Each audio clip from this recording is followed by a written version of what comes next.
શસ્ત્રોના ઘા લાગેલા હોય એ રૂજાઈ જાય છે સાહેબ, પણ શબ્દોના ઘા ક્યારેય રૂજાતા નથી હોતા. અપમાન થયેલો માણસ જીવતો હોય છે પણ મર્યા જેવું જીવન જીવે છે, કારણ હંમેશના માટે એ અપમાનનો કીડો એને સદૈવને માટે કોરી ખાતો હોય છે. માટે ભગવાનને પ્રાર્થના કરજો કે અમે કોઈનું માન ન આપી શકે તો કાંઈ નહીં, પણ એટલી કૃપા કૃષ્ણ કરજો કે અમે કોઈને અપમાન ન આપીએ, અમે કોઈનું અપમાન ન કરીએ.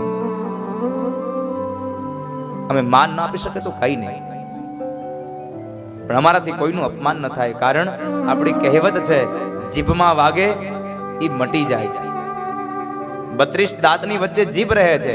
કંઈક ખાતા હોય અને કદાચ બટકું ભરાઈ જાય તો એ જીભમાં ભરાયેલું બટકું 1 દિવસ 2 દિવસ 3 દિવસ 1 અઠવાડિયામાં મટી જાય છે. પણ એક વાત યાદ રાખજો ખાસ કરીને કે જીભથી જેને બટકું ભરાઈ જાય એ જિંદગી ભર નથી રૂજાતું સાહેબ. જીભમાં વાગેલું મટી જાય છે પણ જીભથી વાગેલું ક્યારેય ન મટે. માટે ક્યારેય કોઈને ખરાબ શબ્દો ન કહેશો, કોઈનું અપમાન ન કરશો, કવેણ ન બોલશો. અપમાન કરી અને અશ્વત્થામાને છોડી મૂક્યા છે. અપમાનનો અગ્નિ હજી પણ અશ્વત્થામાને બાળી રહ્યો છે. આ બાજુ ભગવાન કૃષ્ણ દ્રૌપદીના 5 દીકરાઓનો અગ્નિ સંસ્કાર કરાવી અને હવે ભગવાન કૃષ્ણ દ્વારિકા જવા માટે તૈયાર થાય છે. ભગવાનનો રથ તૈયાર થયો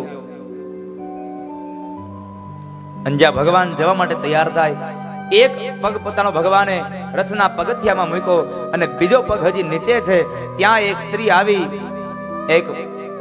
સ્ત્રી આવી અને ભગવાનનો પગ પકડી અને ભગવાનના પગને પકડી અને રડી રહી છે અને ભગવાનને પ્રાર્થના કરે છે, પાહી પાહી મહાયોગિન દેવ દેવ જગતપતે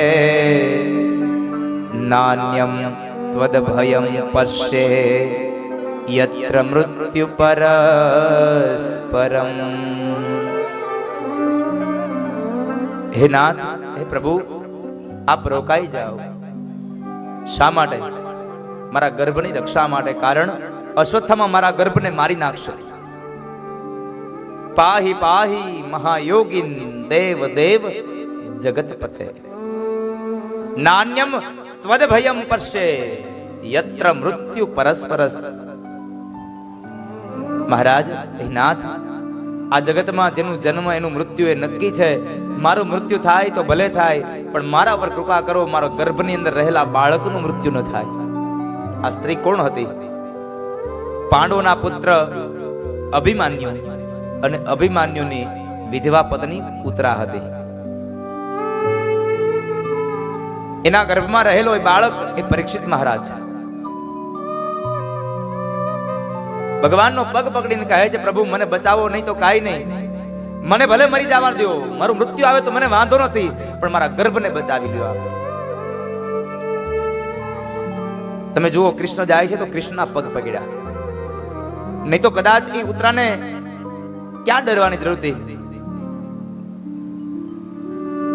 કારણ કે એ બાણાધારી અર્જુન, ગદાધારી ભીમસેન, એ બધા રક્ષણ નહોતા કરી શકતા. પણ નહીં, છતાં પણ ન અર્જુન પાસે ગઈ, ન ભીમસેન પાસે, કોઈ પાસે ન જાય અને સીધું ભગવાનનું ચરણ પકડ્યું. કારણ આ શિખામણ કોણે આપી હતી? એની સાસુમાં દ્રૌપદીએ.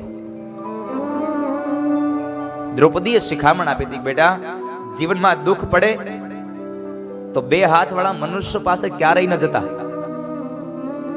જીવનમાં દુઃખ પડે એટલે ઘરના દરવાજા બંધ કરી અને મંદિરમાં જઈ જે ભગવાનને માનો છો ને એની પાસે 2 આંસુડા પાડી લેજો.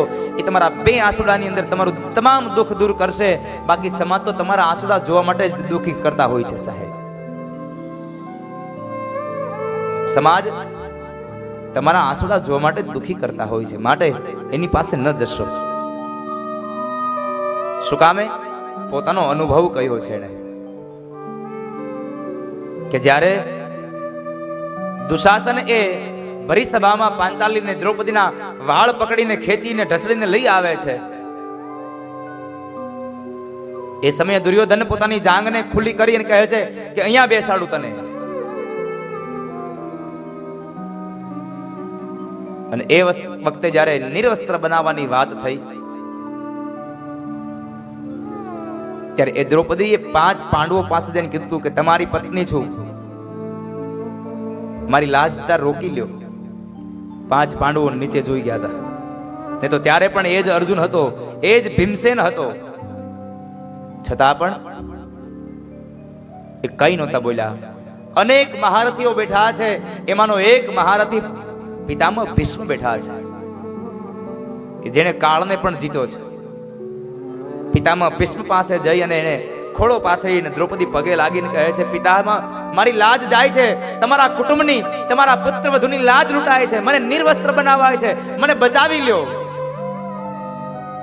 ત્યારે પણ એ ભીષ્મ પણ નીચે જોઈ ગયા હતા. એને પણ દુશાસનને નહોતું કીધું. અને જ્યારે કોઈ એની વાત ન સાંભળી ત્યારે 2 હાથ જોડી આંખો બંધ કરી અને દ્વારિકા વાળા કૃષ્ણને કીધું હતું કે હે કૃષ્ણ, હવે તમે બચાવી લ્યો.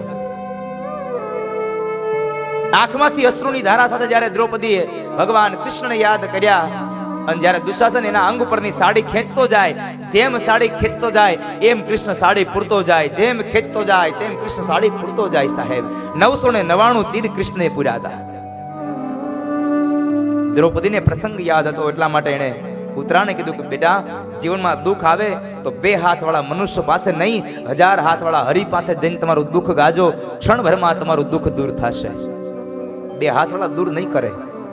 એટલે ઉતરાએ આવીને ભગવાનનો પગ પકડીને કહે છે, પાહી પાહી મહાયોગિની દેવ દેવ જગતપતે નાન્યમ ત્વદ ભયમ પશ્યે યત્ર મૃત્યુ પરસ્પરમ. હે કૃષ્ણ, હે પ્રભુ, મારું મૃત્યુ થાય તો ભલે થાય, પણ મારા સંતાનનું મૃત્યુ ન થવું જોઈએ. એ સમયે માતા કુંતા પણ આવી અને ભગવાનની પ્રાર્થના કરે છે, પ્રભુ આપ રોકાઈ જાવ ને.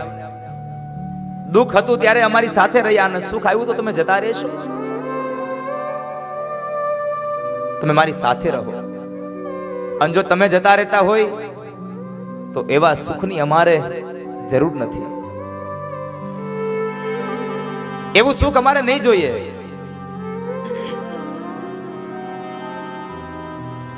પણ આપણે સુખ કોને કહીએ ને દુઃખ કોને કહીએ? આપણી પાસે સંપદા આવી જાય એને સુખ કહીએ, પૈસો વયો જાય એને આપણે દુઃખ કહીએ. પૈસા વગરનો માણસ દુઃખી થઈ ગયો, મારા પૈસા જતા રહ્યા. અને પૈસો આવી જાય એટલે માણસ સુખી થઈ ગયો. પણ સાહેબ, આ જગતમાં સાચું સુખ, સાચી સંપદા શું છે? સાચું દુઃખ શું છે? આવો પ્રશ્ન રામચરિત માનસમાં હનુમાનને કર્યો હતો. હનુમાન, જરા કેને વિપદા અને સંપદા શું કહેવાય છે? અને તુલસી લખે, કહ હનુમંત વિપતિ પ્રભુ સોઈ, જબ તવ સુમીરન ભજન ન હોઈ. શ્રી રામ જય રામ, જય જય રામ.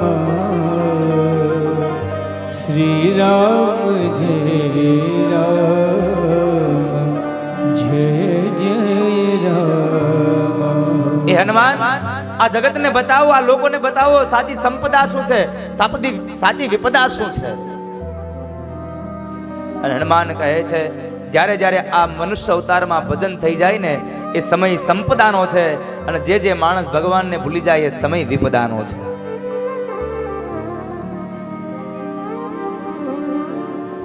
પણ આપણે તો પૈસો નથી એ વિપદા છે, પૈસો છે એ આપણી સંપદા છે. વિપદો નેવ વિપદઃ, સંપદો નેવ સંપદઃ. પૈસો છે તો સંપદા છે, પૈસો નથી એ વિપત્તિ છે. સાચી વિપદા તો જે નારાયણનું નામ ભૂલી જાય છે એ સાચી વિપત્તિ છે. એટલા માટે લખ્યું વિપદઃ વિસ્મરણમ વિષ્ણુ સંપન્નારાયણ સ્મૃતિ. જે માણસ નારાયણના નામને ભૂલી જાય છે એ સાચી વિપદા છે. માતા કુંતા કહે છે પ્રભુ તમે જો જતા રહેતા હોય અને અમારે ત્યાં સુખ આવતું હોય તો અમારે એવા સુખની જરૂર નથી. ભલે દુઃખ આવે તમે રહો મારી પાસે. અને હે કૃષ્ણ તમે જો ખરેખર અમને સંપદા સુખ આપવા માંગતા હોય તો મારી આપને એક કડબ્રત પ્રાર્થના છે કે જેટલા સુખ આપો એની સાથે એક એક દુઃખ આપજો. કુંતાએ માંગ્યું છે આવું હજી સુધીમાં જગતમાં કોઈ નથી માંગ્યું. કારણ કુંતા એમ કહે છે પ્રભુ અમારા જીવનમાં દુઃખ દેજો, આપણે ભગવાન પાસે સુખ માંગીએ છીએ. કુંતા કહે છે દુઃખ હતું ત્યારે કૃષ્ણ તમે સાથે હતા, સુખ આવે ને તમે જતા રહેશો ને તો આવા સુખની મારે જરૂર નથી. કારણ વો સુખ પર પથ્થર પડો રામ હૃદય સે જાય, બલિહારી એવા દુઃખની પલ પલ નામ જપાય. અમારે એવું સુખ નથી જોઈતું કે હે કૃષ્ણ તમે અમારાથી અળગા થયા હો.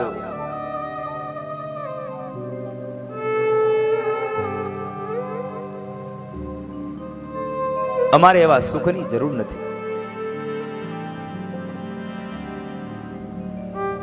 સુખ અને દુઃખ મનમાં ન લાવજો સાહેબ. કારણ એ તો ઘટ સાથે ઘડિયા, ટાળ્યા કોઈના નવ ટળે, કારણ રઘુનાથના જોડ્યા. હરિએ જે ભાગ્યમાં લખ્યું છે એ જ થઈને પૂરે છે. માતા કુંતા પણ ભગવાનની પ્રાર્થના કરે, દ્રૌપદી પણ ભગવાનને કહે, પાંડવો પણ કહે છે. અને એ સમયે